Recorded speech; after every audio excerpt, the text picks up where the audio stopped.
C'est ça, Walk with the Sky. Ok. Et quelle est ta religion? Je suis chrétien, en Ok, ce tu es sens que je chrétien. suis, voilà, en fait, je me base sur la Bible principalement. D'accord. Ça veut dire que je ne me laisse pas entraîner par, Les raéliens. on va dire, certaines interprétations. Voilà, je suis principalement axé sur la Bible. La Bible. Est-ce que la Bible est la parole inspirée de Dieu? Je vais répondre de deux manières. Mais avant, j'aimerais clarifier quelque chose. Je suis monté dans l'intérêt de démontrer que Dieu existe. Parce que j'ai vu Jésus, Allah, Dieu n'existe pas. Voilà. Mais néanmoins, je vais répondre à cette question qui dit que, est-ce que pour moi, la Bible est la parole inspirée de Dieu? Il y a deux aspects. C'est-à-dire, il faut distinguer la Bible, l'Ancien Testament et le Nouveau Testament. Toute la J'espère que Bible vous de A à m'entendez Z, bien. est-ce que c'est la parole inspirée de Dieu? Moi, je suis plus Ancien Testament en termes d'inspiration. Le Nouveau Testament, il y a des parties, puisque en fait la Bon, est-ce que Constitution, l'Ancien Testament est inspiré de Dieu? parfaitement. D'accord. Les versets qui Parfaitement. autorisent donc de violer les femmes, et l'esclavage sont donc inspirés par Dieu, c'est ça? Euh, Les versets qui personnellement, moi, autorisent l'esclavage, d'acheter, il y a des versets qui autorisent d'acheter et de vendre les êtres humains tels que Lévitique chapitre 25, versets 44 à 46, et d'autres versets pense tels que qu'en fait- Exode chapitre 21, versets 7 et 8 qui autorisent de vendre à un père de vendre sa propre fille comme esclave sexuelle, où Dieu l'autorise. Est-ce que ça aussi c'est inspiré par Dieu? je pense qu'effectivement Dieu permet l'esclavage, oui. Et est-ce que l'esclavage est une bonne chose? L'esclavage en soi n'est pas une bonne chose. La Bible ne dit pas que l'esclavage est une bonne chose. Cela dit, il peut arriver, selon certaines situations et selon la loi de Dieu, qu'un être humain soit mis en esclavage, soit devienne un esclave. Non, ce n'est pas ça ma question. Est-ce que le fait d'acheter, de vendre des êtres humains, de les réduire à l'état de servitude pour toujours, est-ce que ça c'est une bonne chose?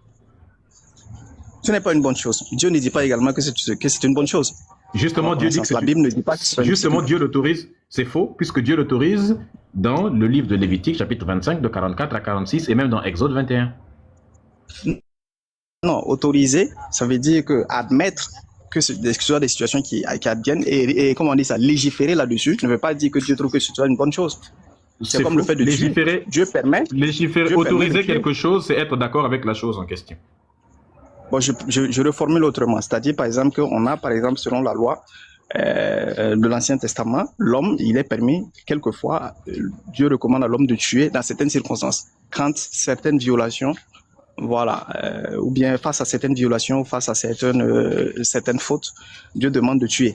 C'est strictement Ça ne faux. veut pas dire qu'en soi, c'est strictement faux, puisque quand Dieu demande d'aller enlever la vie, quand Dieu demande dans le livre de Samuel d'aller enlever la vie aux bébés, aux enfants de Amalek, même les bébés, il demande. Ces bébés-là ont commis quelle faute?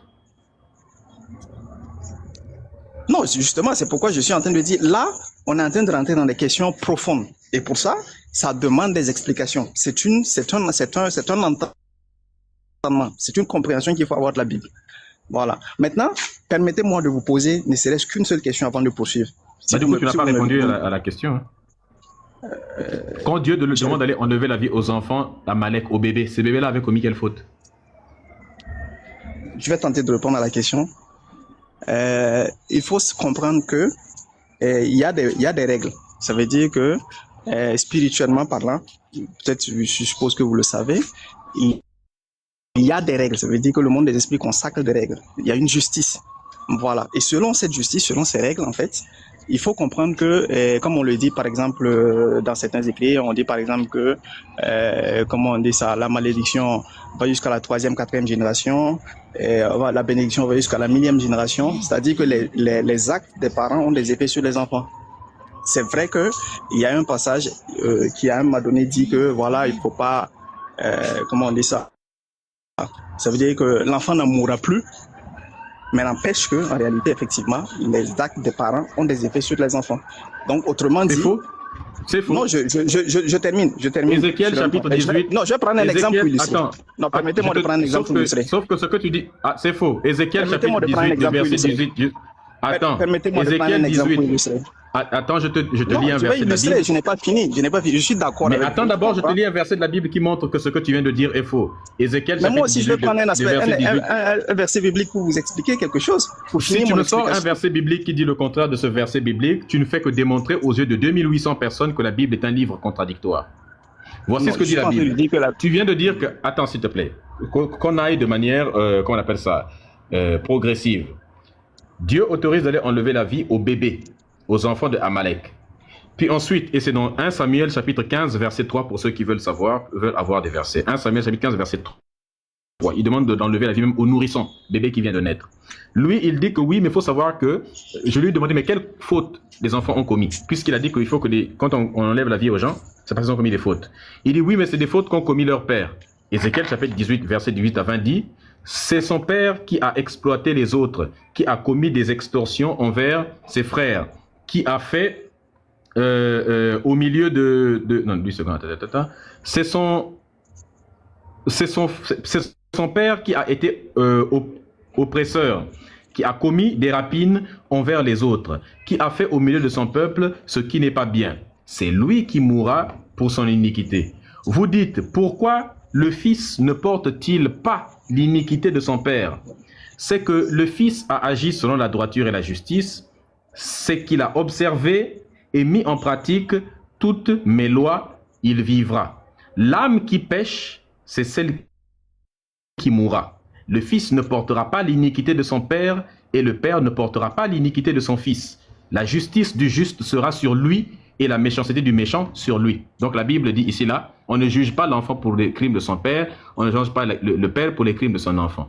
Maintenant il faut me dire, quand Dieu demande dans 1 Samuel chapitre 15 verset 3 d'aller enlever la vie aux enfants, aux nourrissons, aux bébés de chez les Amalécites là, les enfants là avaient commis quel péché et avaient commis quelle faute, puisque toi tu as dit qu'à chaque fois que Dieu autorise d'aller enlever la vie, c'est parce que ces gens là avaient commis des fautes. Dis-moi les fautes que ces bébés, ces nourrissons avaient commis. Bien. Vous avez formulé, permettez-moi de construire une réponse. Premièrement, je vais d'abord repartir un peu à la Genèse. Vous avez vu que lorsque Adam et Ève étant dans le jardin, ayant désobéi à Dieu... Ève, s'il te plaît, qu'est-ce qu'ils avaient commis ces enfants-là comme péché? Non, je comprends. Je vous comprends. Prenez votre mal en patience. Je veux m'expliquer. Non, mais donne-nous d'abord une réponse, après tu pourras repartir sur Adam et Ève. Parce que il faut que je vous donne, puisque c'est pour vous expliquer là, il faut que je donne des passages. Si j'essaie de vous donner ce passage, vous dites non, laisse ça et puis réponds à ça. Non, je fais comment? Non, explique d'abord et après tu nous donneras des trucs. Dis-nous d'abord qu'est-ce que ces enfants-là avaient commis comme péché ou bien comme acte mauvais. D'accord. Premièrement, quand on dit par exemple, quand la Bible dit par exemple que Dieu bénit jusqu'à la 1000e génération et Dieu maudit jusqu'à la 3e, 4e génération, qu'est-ce que ça veut dire selon vous? On est d'accord? Ça, tu sais c'est quel verset qui dit ça? Je pense que c'est dans Deutéronome, si je ne me trompe pas. C'est faux, ce n'est pas Deutéronome qui dit ça. C'est dans Exode chapitre 34, à partir du verset, je crois, 7. Mais c'est répété un peu partout dans la Bible. Les paroles de la Bible sont répétées un peu souvent. En tout cas, ce verset-là, ce que tu dis là, c'est dans Exode chapitre 34 que ça se trouve. Donc, si je ne me trompe pas. Dis-moi un peu. Je vous laisse aller. Ok, Exode, si tu veux, on peut dire aux gens qui nous écoutent justement ce que c'est et comment. Non, si vous faites la recherche, c'est parce que je n'ai pas le moyen de faire la recherche. Si vous faites la recherche, vous allez voir que c'est répété un peu partout dans la Bible en fait. Oui, mais je pense qu'à Deutéronome, si je ne me trompe pas, je crois qu'à Deutéronome, il y a un passage également aussi qui mentionne cela. D'où la Deutéronome, les 10 commandements sont... Justement, maintenant, je te lis les deux versets. De Deutéronome 5.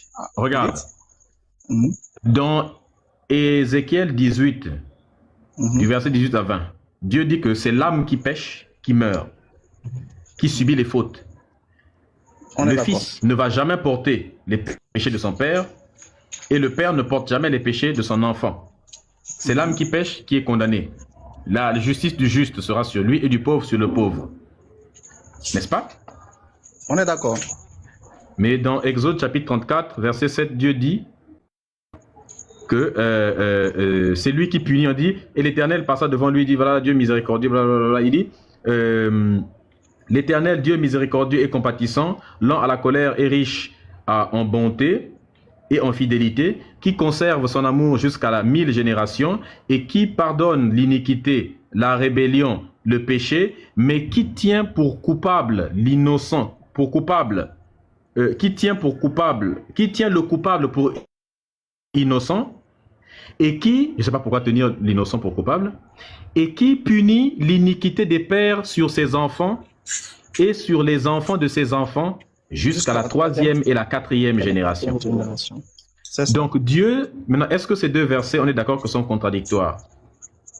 Dans ce verset, Dieu dit qu'il punit jusqu'à la 4e génération les fautes qu'ont commis un arrière-grand-père. C'est-à-dire que ton arrière-arrière-grand-père a commis un péché. Toi, tu viens de naître, Dieu continue à te punir pour ce qu'il a commis lui. Et dans le verset, dans Ézéchiel, il dit non. En réalité, le fils ne peut pas porter les péchés de son père, l'iniquité de son père. Donc, c'est seulement l'âme qui a péché qui sera punie. On appelle ça une contradiction, vrai ou faux? C'est une contradiction apparente. Voilà, donc la Bible est un livre contradictoire. Non, pas du tout. Donc, c'est une contradiction, mais la Bible n'est pas un livre contradictoire. Non, c'est pas ça. Je dis c'est une contradiction apparente. C'est-à-dire, comme je vous dis, il y a une science. C'est une science. Ça demande un entendement. Non, il n'y a pas de souci. Moi, je suis pas. C'est une contradiction apparente, hein? Oui, je suis pas pressé. Je vais reprendre. On va échanger au fur et à mesure. J'ai pris ma Bible en main. Et au fur et à mesure, je vais aussi vous égrener quelques éléments. Mais c'est pas là le sujet. Moi, j'ai envie de vous poser ma question maintenant, finalement. C'est possible? Avant de continuer. Je peux vous poser une question? Oui. Merci. D'abord, moi, j'aimerais savoir pour vous, est-ce que la vérité existe? Est-ce que la vérité est? Est-ce que vous pouvez définir la vérité? L'existence de la vérité? Non, vous définissez-la comme vous l'entendez et dites-moi après si elle existe ou pas. Mais la vérité, pour moi, oui, c'est la définition de la vérité. La vérité, c'est l'adéquation entre des propos, des opinions de quelqu'un, un point de vue et la réalité. Par exemple, si je dis que le chapeau de Walk est rouge et qu'on part voir Walk, on constate que son chapeau est rouge, il y a une concordance, une adéquation entre ce que j'ai dit et ce que la réalité montre. Donc ça, c'est ce qu'on dit. Donc, il y a vérité. La vérité, c'est donc cet état-là de rapport, de concordance entre un point de vue et le réel. La conversation devient très, très intéressante. En ce sens-là, la vérité existe. Vous admettez l'existence d'une vérité. Non, c'est pas, ça veut pas dire... Non, ta phrase n'a aucun sens. Non, je veux dire que dans le principe... Non, ça ne veut... vous admettez... Ta phrase n'a aucun sens. Ça ne veut rien dire admettre... Je reformule, vous allez mieux me comprendre. 1 plus 1 est égal à 2. Est-ce que vous êtes d'accord avec cette assertion? Oui, parce que ce que tu viens de dire est confirmé par le réel. On est d'accord. Oui. On est d'accord, ne vous en faites pas, on est d'accord. Il n'y a pas de piège ou quoi que ce soit. Maintenant, cela dit, 1 plus 1 est égal à 2 est vrai depuis quand? Depuis toujours. Depuis toujours. Réponse très intéressante. D'accord. Donc, cela veut dire que, en réalité, le principe même de la vérité est éternel. C'est ça? Non. Je pense que tu ne comprends pas ce que ça signifie. Je t'ai dit que la vérité, c'est l'adéquation entre un propos et la réalité. Il y a des éléments de réalité qui sont là depuis longtemps. La vérité n'est pas éternelle, comme tu dis. La vérité, c'est quand on établit la concordance entre un propos. Quand il n'y avait pas d'êtres humains, est-ce qu'on pouvait parler de vérité?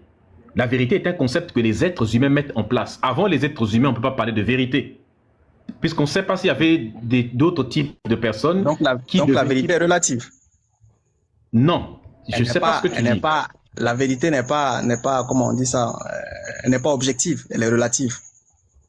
Parce que si elle est objective, parce que ce que j'essaie de vous démontrer, nous sommes en train de parler de choses d'esprit.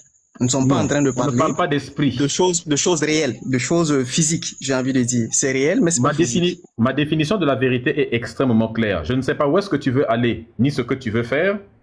Mais c'est ce que je t'ai dit que ta question n'a plus aucun sens quand tu dis est-ce qu'elle est objective ou pas. Je t'ai déjà dit que la vérité, c'est quand on établit une concordance entre ce que quelqu'un dit et la réalité. C'est ça. Qu'est-ce que tu cherches d'autre? Justement, quand vous dites qu'il y a une concordance entre ce qui est dit et la réalité, c'est seulement dans ce sens-là qu'il existe une vérité, ou c'est dans le principe? C'est ça ma définition à moi de la vérité. Si tu as une autre définition de la vérité, donne-la moi. Je vous explique. La vérité tient de ce qui est juste. Ça veut dire quoi, ce qui est juste? Ce qui est juste, on va prendre un exemple. Quand vous dites que, par exemple, le chapeau est rouge et qu'au constat général et objectif, on se rend compte que effectivement le chapeau est rouge, il y a justice. C'est ce que vous avez dit est juste. Mais vous êtes d'accord ou vous n'êtes pas d'accord? Non, la justice est un... Moi, je suis dans le principe. Je suis dans le principe. Ne soyez pas, soyez comment? Je suis dans le principe. Vous êtes très matérialiste. Vous êtes très comment on dit ça? Il y a une expression pour ça, j'ai oublié. Voilà. Ne soyez pas figés. Soyez dans le principe, dans l'esprit. Ça veut rien dire, ne soyez pas figés, soyez dans ceci, ça ne veut rien dire. Si tu as l'intention de m'amener dans des trucs hors sol, ça ne va pas marcher. Je garde mes pieds sur terre. Tu n'arriveras pas à m'amener. Moi, je vous dis que la vérité tient de ce qui est juste. C'est pas la peine de me demander. Écoute-moi d'abord. La vérité tient de ce qui est juste. Et tu me parles de justice. Alors, moi, dans ma définition de la vérité, la justice n'intervient pas. Non, c'est pas la justice comme institution. C'est pas la justice comme institution. C'est pas la justice comme. La justice comme quoi alors? Non, c'est la justice comme dans le sens de la justice là. Qu'est-ce qu'on entend comment on dit ça? La terminologie dans le sens de la justice comme on l'entend. Je comprends pas. Quand on parle de justice là, il y a un entendement. Même par exemple, le fait de traiter équitablement les gens. Non, oui, par exemple, le fait de traiter non, tu veux dire la justesse. Donc, dans ce cas, tu veux dire justesse, pas justice. Tu emploies mal les mots. Non, mais je parle de juste. Tout ça, ce sont des dérivés du mot juste. Non, tu as dit justice. Sois honnête, tu as dit justice. Écoute-moi. Je suis d'accord. Non, moi j'ai dit. Calme-toi d'abord, s'il te plaît. Oh, écoute. J'ai dit que la vérité. Calme-toi d'abord, s'il te plaît. C'est ce que j'ai dit. Écoute-moi. Tu as dit justice au lieu de justesse. C'est une erreur. Je n'en disconviens pas. Je viens de vous dire que. Admets tes erreurs alors. Formulation. Écoute-moi. J'admets cette erreur-là. Maintenant, moi, ma première formulation, j'ai dit que la vérité tient de ce qui est juste. Vous aussi admettez que c'est ce que j'ai dit. Tu sais quoi? Tout ça là, je ne sais pas pourquoi. C'est une question que tu dois me poser. Bon, tu m'as posé ta question. Maintenant, est-ce que tu peux nous prouver l'existence de Dieu? Parce que c'est ce qu'on attend depuis tes histoires de justesse. Justement, c'est ce que j'essaye. C'est ce que j'essaye de démontrer. Non, ce que je vais te faire, c'est que je vais te laisser donner ton argument. Parce que là, c'est un ping-pong qui nous amène nulle part. Je coupe mon micro, je te laisse. Donne-moi la preuve de l'existence de ton Dieu de la Bible. Je t'écoute. Merci beaucoup. Voilà. Donc, d'abord, premièrement, j'aimerais introduire l'idée de Dieu, voilà, selon l'enseignement biblique, la compréhension que j'ai reçue de Dieu. Par exemple, je prends notamment, je ne pourrais pas me rappeler des versets parce que effectivement, comme je vous ai dit, je n'ai pas une connaissance détaillée, je n'ai pas retenu les versets, les aspects et ces aspects-là. Maintenant, moi, j'aimerais revenir tout simplement dans les principes, comme je dis. Moi, je suis un homme qui aime la compréhension, l'entendement, voilà, qui va au fond des choses, tout simplement. Voilà, je m'arrête pas voilà. Maintenant, pour venir à mon argumentaire, premièrement, d'abord, j'aimerais dire que Dieu, d'abord, la connaissance de Dieu commence par la parole de Dieu. La parole de Dieu, dans Jean, il nous a expliqué que deux choses composent la parole de Dieu. Il s'agit de la vérité, il s'agit de la grâce. Voilà, donc deux éléments essentiels qui composent la parole de Dieu. Qu'est-ce qui prouve que ton Dieu existe? C'est de là-bas que je suis en train de venir. Donc, de là maintenant, on va pour voir qu'est-ce que c'est que la vérité. J'ai pas encore les éléments précis, mais je crois qu'il y a déjà quelqu'un qui a eu un exemple de ce genre en disant que si on trouve par exemple, je prends un exemple bête, hein, si on trouve par exemple un téléphone dans la nature, ça ne viendra à l'esprit de personne de dire que c'est le hasard qui a constitué le téléphone.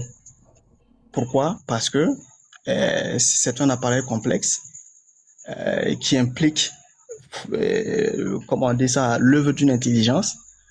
De ce fait-là, on peut déjà entendre, qu'on peut comprendre que le hasard ne pourrait pas constituer une telle chose, premièrement. Donc, cela dit, a fortiori, le téléphone, en termes de, comment on dit ça, de procédé d'intelligence ou bien en termes de complexité, en termes d'intelligence et autres, n'a rien à voir avec l'être humain.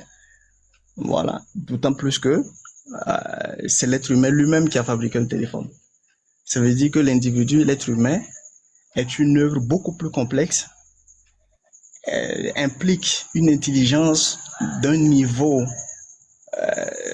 supérieur, d'un niveau qui n'est pas forcément accessible à l'être humain, on va dire ça comme ça.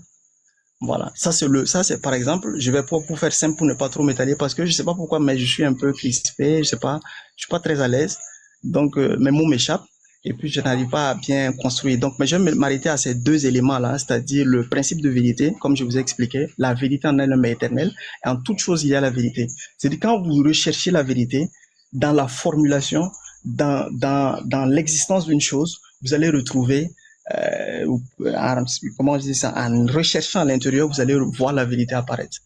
Que ce soit dans un procédé, que ce soit dans toute forme d'existence, que ce soit dans, etc., etc. Voilà. Et cette vérité, c'est quoi? Cette vérité, c'est le principe. Je sais pas si le principe de justesse ou si vous voulez, ou le principe du juste. De sorte que vous puissiez même mesurer. Je sais pas si vous me comprenez. Voilà. Ça veut dire que ce principe est intelligible. Voilà. Ça veut dire que ce principe n'est pas absurde. Voilà. Et ce principe est véridique. Ça veut dire qu'il relève d'une logique juste, si je peux dire ça comme ça. Voilà. D'une certaine justesse. Voilà. En toute chose, cela existe. Dans toutes les formes possibles, dans toutes les formes d'existence possibles, dans toutes les formes de relations possibles. Donc, ce qui m'amène, dans un premier temps, pour faire simple, à déduire que il existe, ça veut dire que la vie en elle-même est intelligence, est un phénomène, est un phénomène, comment on dit ça, intelligible, un phénomène intelligent, voilà, je peux dire ça comme ça, voilà, et c'est ce qu'est Dieu. Pour faire simple, pour commencer, je sais pas si déjà ça permet de jeter un peu les bases, voilà, parce que comme je vous ai dit, je suis un peu stressé, je sais pas pourquoi je j'ai pas les mots justes. Je vais t'expliquer pourquoi tu n'as pas de mots. Je vais t'expliquer pourquoi tu n'as pas de mots justes. La raison pour laquelle tu n'as pas de mots justes, c'est parce que je vais briser tous tes arguments tout de suite et tu sais que je vais les briser parce que ce sont des arguments qui sont extrêmement faux. Commençons par... Je t'ai pas coupé. Parce que je vais briser tes arguments tout de suite là. C'est pour ça que tu stressais beaucoup. Parce que quand on dit des choses qui sont fausses, c'est normal qu'on stresse. Regarde maintenant avec sans stress et avec quelle assurance je vais lapider tes arguments tout de suite là, comme un musulman ferait avec sa femme si jamais elle l'avait... trompé par exemple. Bon, là, commençons par l'argument, le principe de vérité que tu dis. Le principe de vérité, oui, la vérité est toujours éternelle. Je ne sais pas de quelle vérité tu dis qui est éternelle, parce qu'on t'a dit que la vérité, c'est l'adéquation entre un propos et la réalité. La réalité, elle, peut-être même la réalité change. Même les principes de la nature changent. Le fait que 1 plus 1 soit égal à 2, c'est quelque chose que nous constatons dans la nature. Mais la nature n'a toujours pas été ce qu'elle est. La nature a évolué. Est-ce qu'à l'époque où tout était dans une forme de singularité, 1 plus 1 était toujours égal à 2? On ne sait pas. Est-ce que l'état de la nature, n'est-ce pas, qui a précédé le Big Bang, est-ce que dans cet état-là, les lois de physique qui régissaient cet état obéissaient toujours à la logique de 1 plus 1 est égal à 2? On ne le sait pas. Donc, dire ça, ça n'a aucun sens. Et quand tu dis le principe de vérité, la vérité était... Non, s'il te plaît. Que la vérité est éternelle. Je vais te couper le micro, c'est ça que je n'aime pas.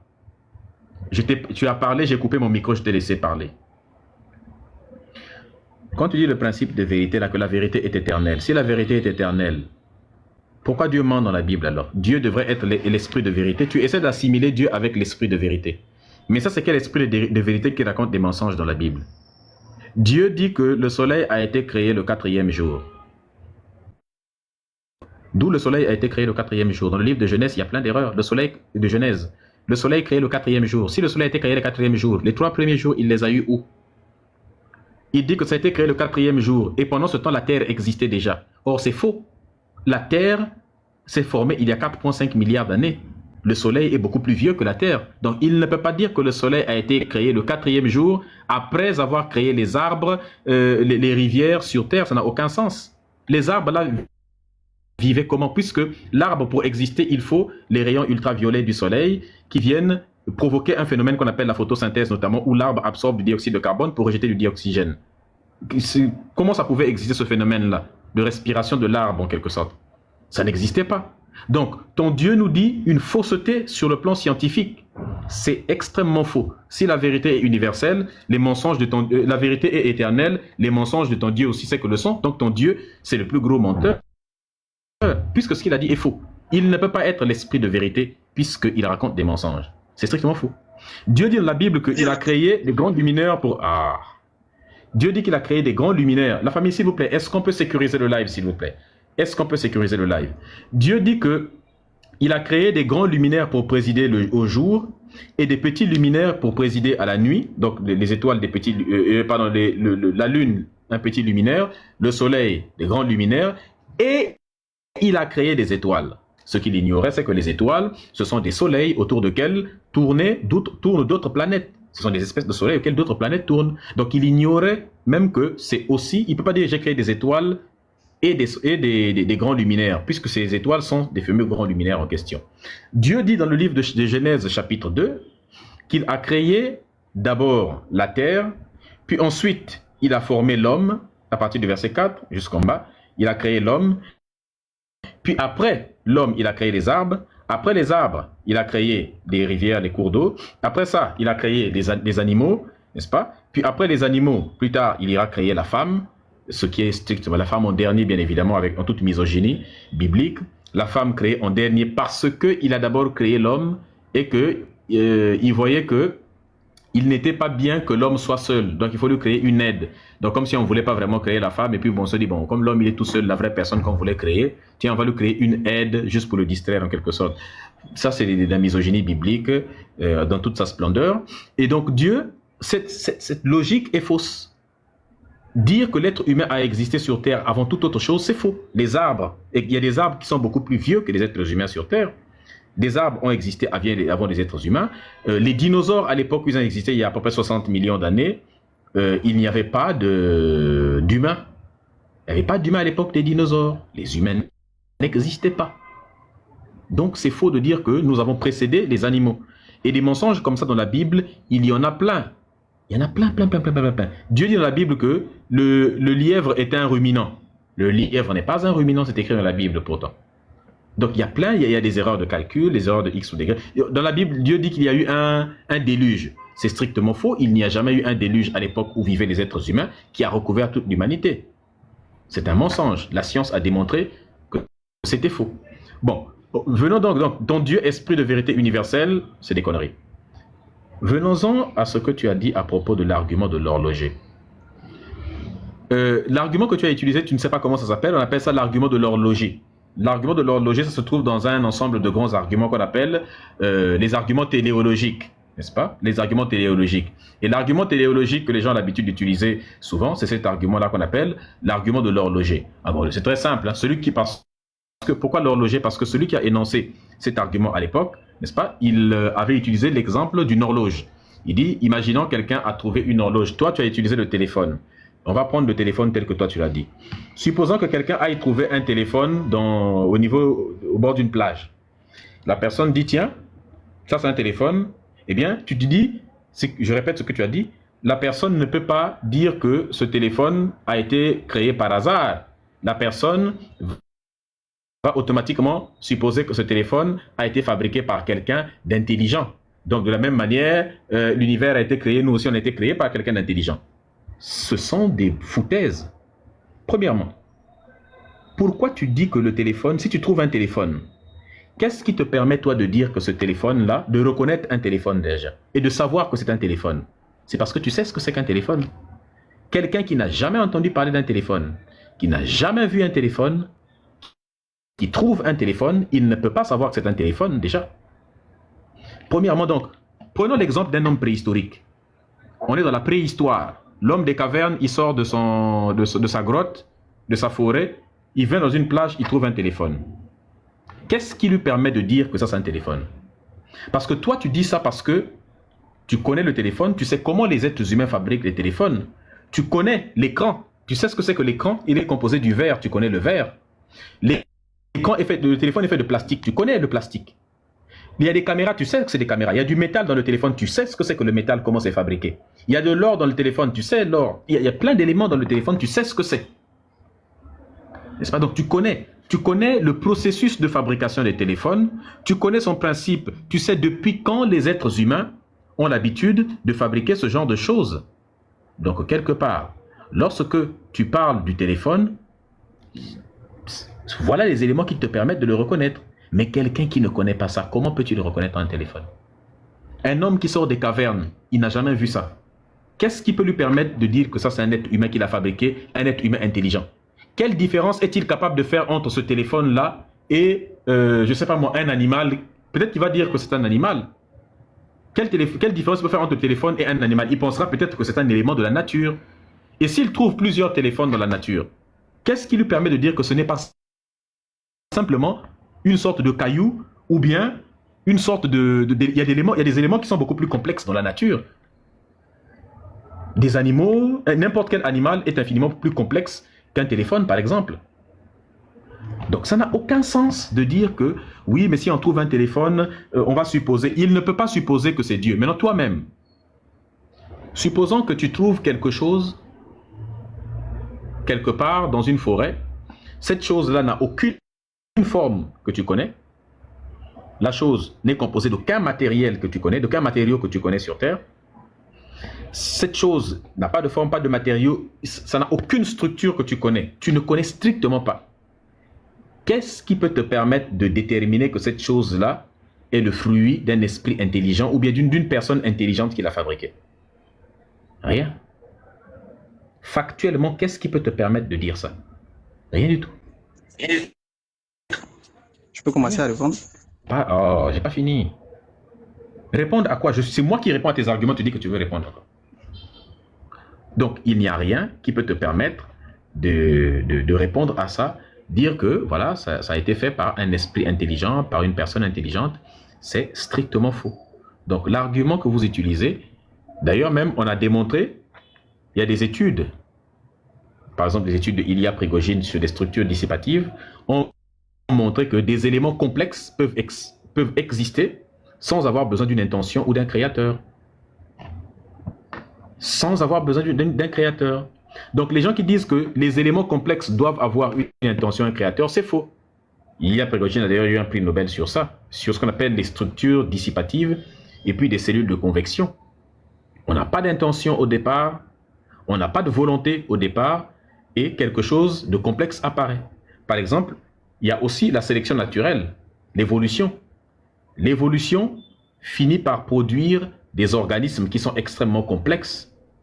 Mais ces organismes complexes qui sont nés de l'évolution n'est pas quelque chose qui a été fabriqué par un être humain ou bien par une entité pensée, pas du tout. C'est un phénomène qui se produit par sélection naturelle. Les éléments sont sélectionnés, ainsi de suite, en fonction de leur adaptation à leur milieu, ils deviennent complexes et ça produit des structures complexes que nous connaissons, telles que l'œil humain, qui est très complexe avec le cerveau humain. Eh oui, c'est un fait. Donc ton argument est faux. J'aimerais réagir sur ce que vous venez de dire par rapport à la science. Premier point, j'aimerais citer Gaston Bachelard qui disait que la science est une entreprise inachevée où les vérités d'hier, où les vérités d'aujourd'hui, contredisent celles d'hier. Bon, etc., etc. Point 3, point de suspension, etc. J'aimerais dire que la science n'a pas le monopole de la vérité, hein, de ce que je sais. Et ce que j'ai dit est d'autant plus vrai que les vérités scientifiques du XXe siècle ne sont pas les vérités scientifiques du XXIe. Donc, s'il y a bien une source de savoir qui peut facilement être accusée, qui peut facilement être mise en cause, c'est bien la science. La science humaine, je veux dire, telle que nous la connaissons, qui repose sur 3 principes que nous connaissons, qui est bien sûr l'observation. Je ne sais pas si j'en oublie, l'observation, l'hypothèse, et de là on tire le principe. Donc la science n'a pas même la prétention de réellement connaître les choses. Voilà. La science fait de son observation, tire de son observation une compréhension, un entendement, et en fait des lois dites lois scientifiques, qui ne sont pas, comme vous l'avez si bien dit, qui ne sont pas, comment on dit ça, réputées infaillibles. Les vérités scientifiques ne sont pas des vérités infaillibles.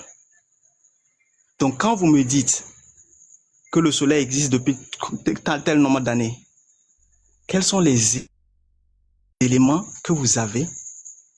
La science ne connaît même pas suffisamment ce qui est à côté de nous, sur la Terre ici. Il y a des zones de la Terre qui restent inexplorées.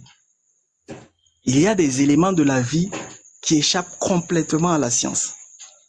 On ne va pas parler du soleil qui est à des milliards de kilomètres et qui jusqu'à aujourd'hui a été inaccessible à l'homme. C'est vrai, on peut faire des interprétations, on peut tirer, on peut faire des calculs sur la base peut-être des rayons du soleil. Tout ça, ce sont des interprétations, ce sont des éléments de lecture issus de nos moyens d'observation, nous, les êtres humains.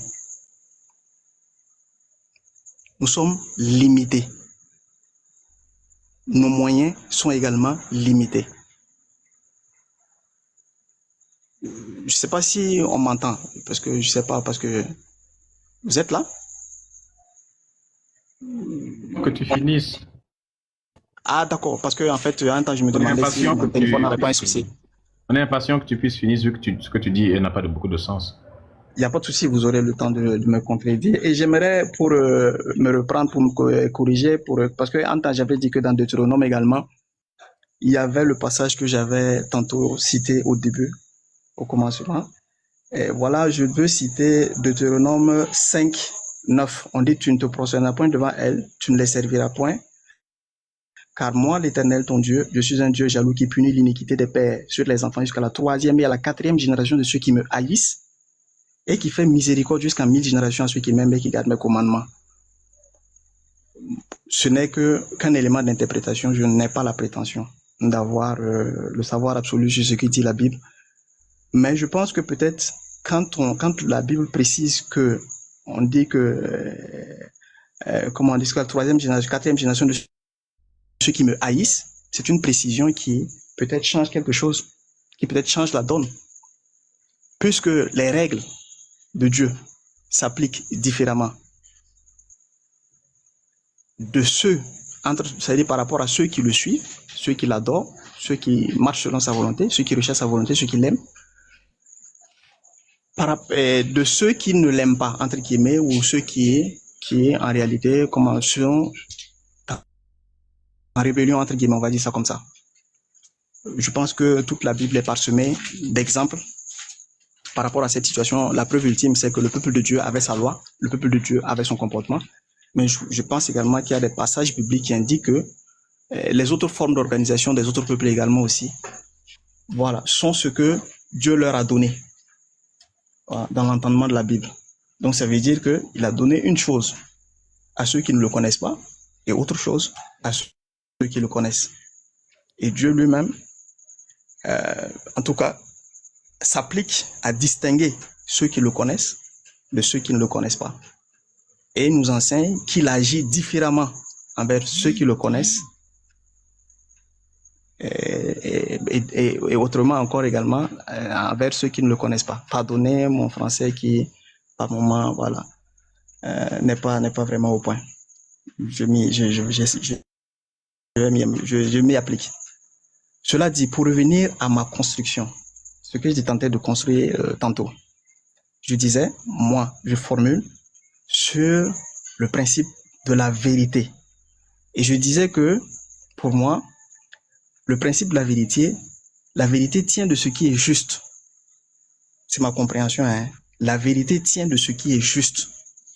Il ne s'agit pas ici d'une vérité ponctuelle. Il ne s'agit pas ici d'un élément circonstanciel. Il s'agit ici du principe, de l'esprit qui se trouve dans la vérité. Il s'agit de la compréhension. Quand est-ce que je te réponds, s'il te plaît? Tu fatigues les gens, en fait. Il n'y a pas de souci. Donc, je vais chuter tout de suite. Voilà, donc la vérité, comme je disais ici, dans le principe de la vérité, c'est le principe, c'est l'esprit qu'on retient. C'est l'esprit du principe qu'on retient. Et l'esprit du principe, c'est quoi? C'est le principe du juste, de ce qui est juste.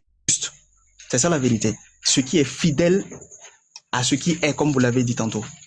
Voilà, donc c'est ce qui est juste, la juste mesure, la juste logique, le juste raisonnement, la juste appréciation, la juste compréhension. On dit de cela que c'est vrai. Donc, si on comprend les choses ainsi, moi je dis que Dieu est le principe de vérité, comme l'a dit, comme je l'ai indiqué dans Jean, comme j'ai tantôt indiqué que dans Jean, effectivement, ça a été formulé vérité et grâce. Dans la formulation, Dieu lui-même s'attribue ce principe de vérité. Même dans nos langues locales, hein, moi je suis au Burkina Faso, dans nos langues locales, il y a par exemple, vous allez entendre par exemple des prénoms comme Moin Lassida, ça veut dire Dieu est la vérité. Ou bien, voilà, des choses comme ça. C'est-à-dire, c'est des enseignements qui nous montrent effectivement que même dans notre compréhension traditionnelle de Dieu, nous reconnaissons Dieu à travers la vérité. Je vais encore m'appesantir sur la compréhension traditionnelle Mouaga au Burkina Faso ici. Cette compréhension dit par exemple l'appellation de Dieu dans nos langues, dans la tradition, on l'appelle Naba Zidwende. Naba Zidwende, en moré, ça veut dire, les Moussis disent, Bon, je vais te répondre parce que tu mélanges trop de choses là. Non, je voulais juste non, s'il te plaît, tu mélanges trop de trucs et puis je ne pourrais pas répondre à... Attends d'abord. Tu es en train de faire ce qu'on appelle un millefeuille argumentatif. Je n'aurai pas le temps de revenir sur toutes les élucubrations que tu es en train de faire. Ça va être trop. Je vais t'expliquer des choses. Apparemment, tu ne sais pas. Je vais uniquement te répondre sur ce que tu as dit sur la science. Le reste, là, je pense que ce n'est pas important. Tu mélanges trop de choses. Tu ne connais pas ce que c'est que la science. Et les personnes qui ne connaissent pas la science partent te dire, tu dis des affirmations qui n'ont aucun sens. Au nom de la science, tu peux répéter ce que tu as dit de Gaston Bachelard? Il disait que c'est une entreprise inachevée où les vérités d'aujourd'hui contredisent celles d'hier. Alors, premièrement, seule la science est capable de démontrer que la science a tort. Jusqu'à preuve du contraire, aucun religieux, c'est-à-dire qu'aucun texte religieux, aucune parole religieuse n'a déjà prouvé quelque chose de faux en science. La science a démontré que beaucoup de choses dans la religion sont fausses, si ce n'est quasiment tout ce que la religion prétend.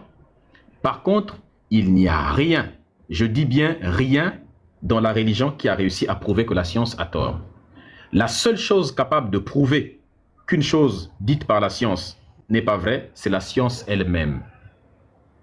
La science elle-même, ce qui prouve que la science elle... Pardonnez-moi, mais selon qui? Ça veut dire quoi la question selon qui? Est-ce que tu peux me démontrer? Ouvre ton micro s'il te plaît. Voilà. Bon, je te pose une question. Écoute-moi d'abord s'il te plaît. Coupe d'abord ton micro s'il te plaît. Écoute-moi d'abord. Donne-moi, attends, ouvre ton micro. Je te dis de ne pas parler d'abord, ouvre ton micro. Je te pose une question. Donne-moi, ne me fais pas de discours, réponds directement à la question.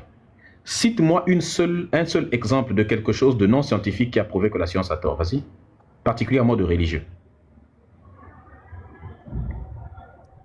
Qui a prouvé que la science a tort. Hein. C'est bien ce que je pense. Non, je suis en train de, je n'ai pas bien compris la question en fait. Je vais dire, c'est pourquoi je suis en train de réfléchir. Sinon, moi, je voulais dire, je voulais parler de choses. Tu as bien compris la question. Je ne veux pas savoir ce que tu veux dire. Donne-moi une preuve. Quoi? La spiritualité, par exemple, est un pan oublié de la science, est un domaine oublié de la science. Par exemple, je sais pas. Dis une chose. Attends. Qu'est-ce que ta spiritualité a pu démontrer que la science avait dit faux sur ça? Démontrer, je dis bien. Mais moi, je prends un exemple. Hein. Par exemple, moi, je répète encore une fois, je suis au Burkina Faso ici. Il y a des gens qui peuvent faire pleuvoir, par exemple. Ah, coupe ton micro. Sans suivre. Coupe ton micro, tu n'as rien d'intéressant à dire en fait. Bon, on va continuer l'argumentation, n'est-ce pas? Donc, vous voyez, c'est avec des arguments stupides comme ça que vous voulez débattre. Si tu n'as pas le niveau pour venir faire un type de débat, il ne faut pas dire ce genre de choses. Ça n'a pas de sens. Bon, revenons sur les éléments qui sont beaucoup plus concrets. La science, jusqu'à preuve du contraire, c'est la meilleure méthode que l'être humain a mis en place pour déterminer ce qui est vrai de ce qui ne l'est pas. Ça, c'est un fait. Aucune étude théologique, spirituelle, religieuse n'a pu mettre la science en défaut. Je dis bien, aucune étude religieuse, votre pseudo-spiritualité religieuse chrétienne n'a pu réussir à prouver qu'un seul iota de la science est fausse. Le seul capable de démontrer qu'un élément de la science n'est pas vrai, c'est la science elle-même, jusqu'à preuve du contraire. Jusqu'à preuve du contraire. Ce qui prouve que la science elle-même est élevée. Ce qui prouve que la méthode scientifique, elle est elle qui est la meilleure pour le moment. Vous pouvez vous offusquer, vous pouvez vous pousser des urticaires, mais vous êtes incapable de prouver le contraire. C'est un fait, on appelle ça. Par contre, la science, elle a démontré que plusieurs élucubrations de vos livres, soi-disant saints, ne sont que, comme le mot, je viens de le dire, des élucubrations. Tu nous dis, la science peut être facilement récusée. Vas-y, essaye pour voir. N'importe quel abruti peut essayer d'aller dire, ouais, la science, pour récuser, entre guillemets, c'est parce que tu entends par récuser, je prends le terme que tu as utilisé, pour démontrer que quelque chose en science est faux, tu dois non pas aller crier partout que la science, elle ment, non. Il faut produire un papier scientifique d'une rigueur scientifique dans lequel tu déconstruis point par point les calculs, et tout ce que la science a dit, les expérimentations scientifiques, et tu proposes quelque chose de meilleur. Jusque-là, vous n'êtes pas capable de le faire. Personne de non scientifique ne peut faire ça sur la science. Seule la science peut le faire envers elle-même. C'est votre ignorance en science qui vous fait tenir ce genre de propos. C'est votre ignorance en science, parce que tu ne sais pas ce que c'est que la science. Qu'est-ce que la science, justement? C'est ça la vraie question. C'est quoi la méthode scientifique? Non, mais je pense que tu dois aller te renseigner sur ce que c'est que la méthode scientifique, n'est-ce pas, pour que tu puisses comprendre un petit peu pourquoi je dis ce que je dis. Si un chercheur déclare publiquement que A provoque B, s'il le dit uniquement parce qu'il le ressent, n'est-ce pas, parce qu'il sent ou parce qu'il a eu une vision, n'est-ce pas, et il demande qu'on le croie sans preuve, uniquement par son statut de scientifique, il ne donne aucune connaissance scientifique, eh bien on appelle ça un argument d'autorité. Ce sera rejeté en science. Or, c'est ce que vous faites dans la religion. Il faut croire parce que Dieu a dit, parce que les autorités religieuses ont dit, parce que c'est écrit dans un bouquin écrit par des religieux. Or, ce n'est pas comme ça que ça fonctionne en science. En science, on doit démontrer. Quand on a une idée, au départ, une idée, elle vient par exemple d'une intuition, d'une observation, d'une analogie, d'une anomalie que l'on peut constater, ainsi de suite. Maintenant, ce qu'il faut faire, c'est la tester, c'est vérifier si c'est vrai. Vérifier si quelque chose est vrai. Et on a des personnes qui étudient dans un certain domaine pour avoir des compétences et ils appliquent une certaine méthode pour tester leurs connaissances, vérifier et enlever toute, comment dire, tout doute en quelque sorte, toute occasion de commettre des erreurs. Ça, c'est quelque chose qui est un fait. Maintenant, qu'est-ce qu'on fait? On pose une hypothèse. C'est quoi une hypothèse scientifique? Une hypothèse scientifique, ce n'est pas n'importe quelle idée qui est imaginable. Non, non, non. Une hypothèse scientifique doit être compatible avec une part importante des connaissances qui existent aujourd'hui de l'être humain. Elle doit être testée. Une hypothèse doit être produite, n'est-ce pas? Produire des résultats ou des conséquences qu'on va observer, n'est-ce pas? Elle doit faire des prédictions, c'est comme ça, ça. Elle doit être aussi réfutée. Enfin, c'est pas comme ça qu'il faut dire ça. Elle doit être réfutable, on va dire, voilà. N'est-ce pas? C'est ce qu'on appelle le principe de réfutabilité. Ça ne veut pas dire qu'on doit prouver qu'elle est fausse, non. On doit être capable de l'étudier, de tester nous-mêmes aussi pour montrer qu'elle est vraie ou qu'elle est fausse. Si une nouvelle hypothèse peut venir remettre en cause, par exemple, une partie des connaissances actuelles en science. C'est même comme ça que la science évolue. Une nouvelle connaissance vient et vient remettre en cause une autre connaissance, ainsi de suite, parce que la science elle-même évolue. Pourquoi? Parce que la science encourage le fait de se questionner à chaque fois, elle encourage le fait de remettre en question ses propres vérités. Mais où est-ce que dans la Bible on encourage de remettre en question ses propres vérités? La religion est un dogme. Quand elle a dit une chose, elle affirme que c'est vrai. Tout discours contraire est déclaré faux. C'est un péché. La Bible dit on pêche en parole, en pensée et en acte. Dès que tu penses quelque chose que Dieu a interdit, tu pêches déjà. Donc la Bible va te censurer déjà. Aucun discours qui s'oppose à celui de Dieu n'est autorisé, que ce soit dans le Coran ou dans la Bible. Une proposition qui exige de rejeter toutes les connaissances établies doit donner ce qu'on appelle des preuves extraordinairement fortes. C'est un principe d'ailleurs en science. Des affirmations extraordinaires doivent être... quand tu fais une affirmation extraordinaire, tu dois apporter des preuves extraordinaires. Sans ça, eh bien, c'est de la spéculation. Si tu ne fais pas ça, on dit c'est de la spéculation, c'est de la fiction, mais ce n'est pas de la science. Ça, c'est de la spéculation. Et en science, on ne cherche pas uniquement des confirmations. Quand on met une hypothèse scientifique, on ne cherche pas des choses qui vont confirmer cette hypothèse. N'est-ce pas? Ce n'est pas ça seulement. Pas du tout. Le chercheur scientifique ne doit pas seulement chercher des observations qui sont compatibles avec son idée, son observation. Non, non, non. S'il cherche suffisamment, il va trouver des éléments, n'est-ce pas, qui vont sembler confirmer, mais s'il trouve des éléments qui infirment, il les note également. D'ailleurs, en science, quand tu produis une étude, la première chose que les scientifiques vont faire, ce n'est pas de chercher à confirmer, mais c'est de chercher à prouver que tu as tort. Tout le monde va essayer de montrer que tu as tort en reproduisant la même expérience que toi, dans les mêmes conditions que voilà, ou même dans d'autres conditions aussi. Ils vont refaire les mêmes calculs que toi, n'est-ce pas? Et ils vont essayer de prouver que ton calcul est faux. Mais plus ils cherchent à prouver que tu as tort, plus ils tombent sur les mêmes résultats que toi. C'est là où ils se disent que non, toute tentative pour prouver que tu as tort se solde par le fait de démontrer que tu as raison.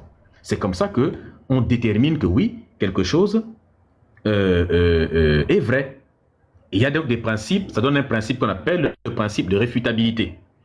Si tu veux tester correctement une hypothèse, eh bien, qu'est-ce qu'un chercheur fait? Qu'est-ce qu'il doit se demander? Il doit se demander des questions comme quelle observation montrerait que mon hypothèse est fausse? Voilà, c'est ça que se pose un scientifique. Ce n'est pas qu'est-ce qui prouve que j'ai raison? Non, non, non, c'est qu'est-ce qui pourrait prouver que j'ai tort? Par exemple, si A est supposé provoquer B par exemple, n'est-ce pas? Donc une forme de causalité, A provoque B, c'est ça qu'il veut démontrer, eh bien, il faut concevoir une expérience qui est capable de démontrer que A ne produit pas B. Et c'est en faisant l'expérience qui montre que A ne peut pas produire B qu'il va tomber sur une réponse qui lui montre que non, ton expérience là, tu as voulu prouver que A ne prouve pas B, mais la conclusion, c'est que l'expérience elle-même te démontre que A prouve B. Donc, en voulant prouver que c'est faux, toi-même, tu as fini par te rendre compte que c'est vrai. C'est comme ça qu'on fait. Donc, c'est comme ça qu'une hypothèse va gagner en solidité, c'est-à-dire lorsque elle va résister à toutes les tentatives ou à plusieurs tentatives sérieuses de la réfuter. Vous ne connaissez pas la science.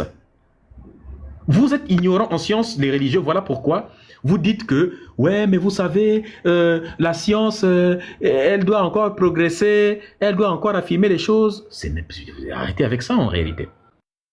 Permettez-moi 3 arguments pour montrer que vous avez tort. Ah, laisse-moi ça s'il te plaît. Après, on va passer à quelqu'un d'autre. Je n'ai plus le temps pour ce genre. Tu ne connais rien en science. Il y a ce qu'on appelle, n'est-ce pas? Juste 3 arguments. 3, et puis je descends.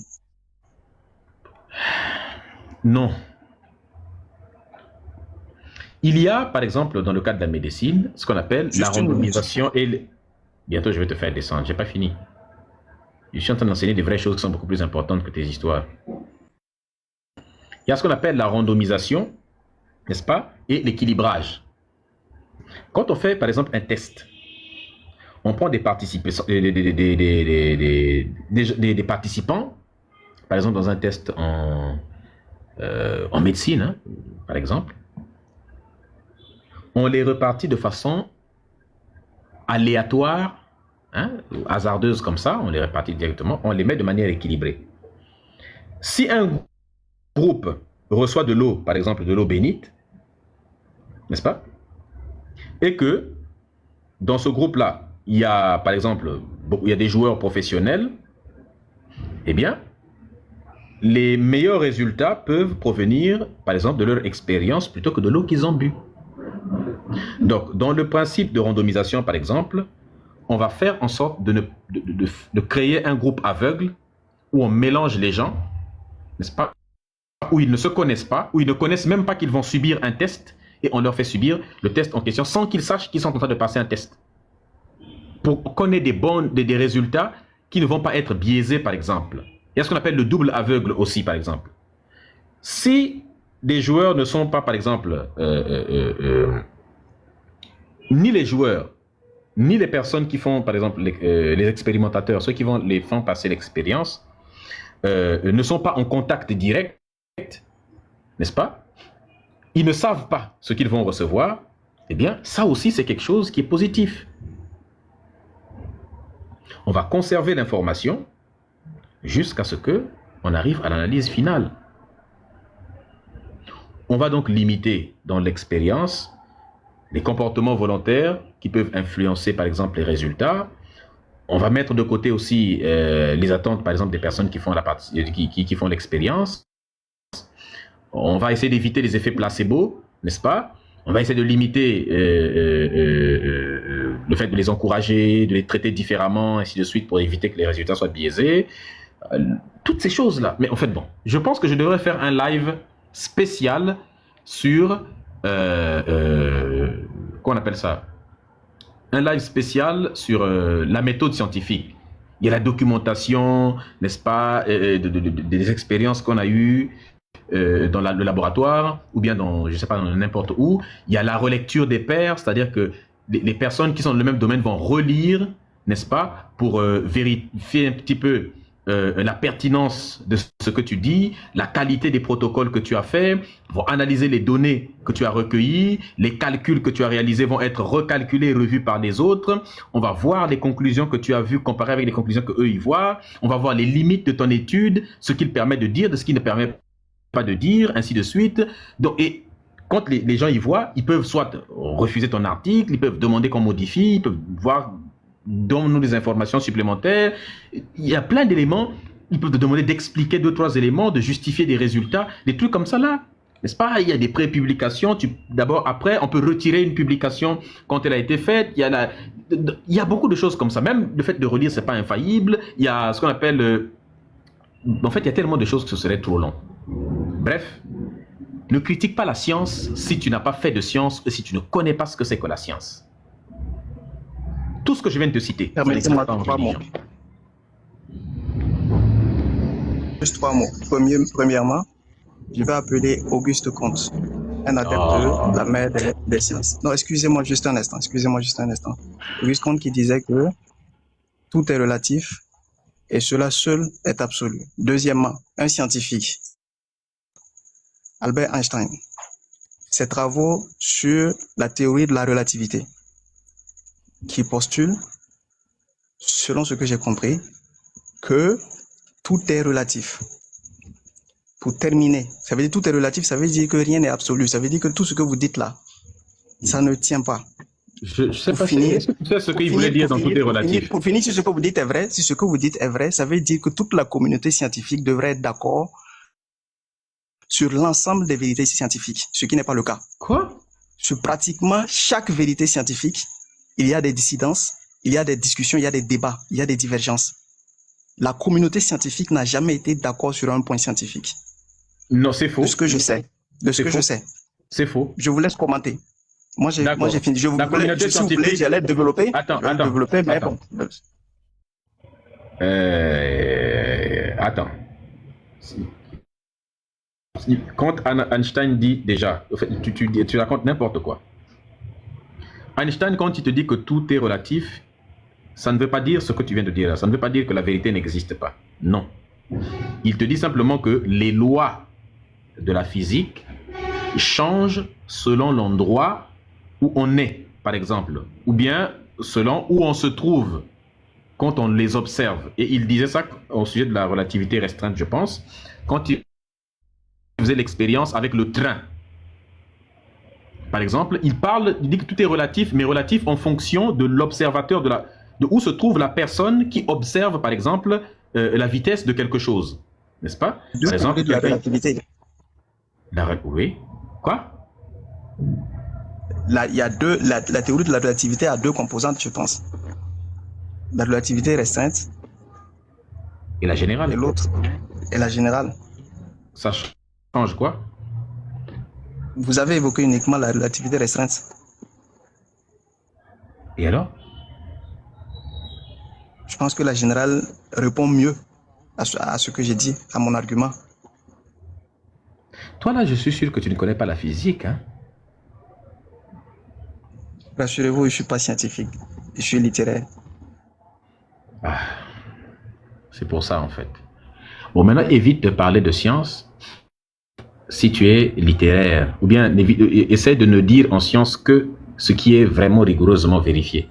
Parce que tout ce que tu fais là, Auguste Comte, tu nous cites des citations de littéraires, alors que moi, je te cite la méthode scientifique, comment elle est appliquée, comment les expériences sont menées. Tu me cites Auguste Comte, des choses comme ça. Bon, qu'est-ce que tu veux que je fasse avec ça? Je vous attends sur Albert Einstein. Et démontrez-moi que la communauté scientifique est unanime sur l'ensemble des vérités scientifiques. Ça, c'est pour finir et pour nous prouver que ce que vous dites est vrai. Sinon, ce que vous dites n'est pas vrai. Et on retombe dans les mêmes travers de la religion. En fait, je pense que tu confonds quelque chose. Quand Einstein dit que tout est relatif, tu es en train de confondre ça avec ce qu'on appelle le relativisme moral. Tout est relatif, ça ne veut pas dire... C'est pas le relativisme moral. Ça ne veut pas dire que tout se vaut.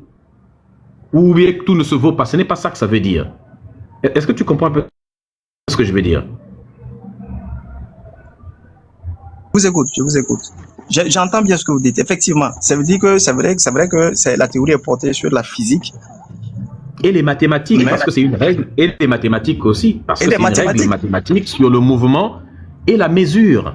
C'est des règles mathématiques Exactement. Sur le mouvement et la mesure, ça n'a rien à voir avec le relativisme moral. Or, toi, tu confonds ça avec le relativisme moral. Mais on peut extrapoler parce que ce que la théorie dit, en quelque sorte, peut s'appliquer un peu partout, dans presque tout. Pas du tout. Ça veut simplement dire que des mesures qui sont réalisées en physique, telles que le temps et puis l'espace, ne changent, c'est pas fixe. Ça dépend selon l'endroit où se trouve celui qui les observe. C'est ça que ça signifie seulement. Ça dépend même de celui qui les observe. Oui. Ça dépend principalement de celui qui les observe. Pas principalement, ça dépend aussi de... Ça dépend de celui qui les observe et selon la vitesse également. Mais c'est tout ce qu'on vient de dire tout à l'heure, même par rapport en termes de religion, c'est ça. Vous retombez dans les mêmes travers de la religion. Descends, tu me fatigues pour rien du tout. J'ai l'impression qu'il ne comprend rien du tout. Tu es en train de faire baisser le live avec tes foutaises. Il ne comprend rien du tout. Je pense qu'il dit les choses simplement comme ça, sans comprendre ce qu'il est en train de dire lui-même. La fortune, vas-y.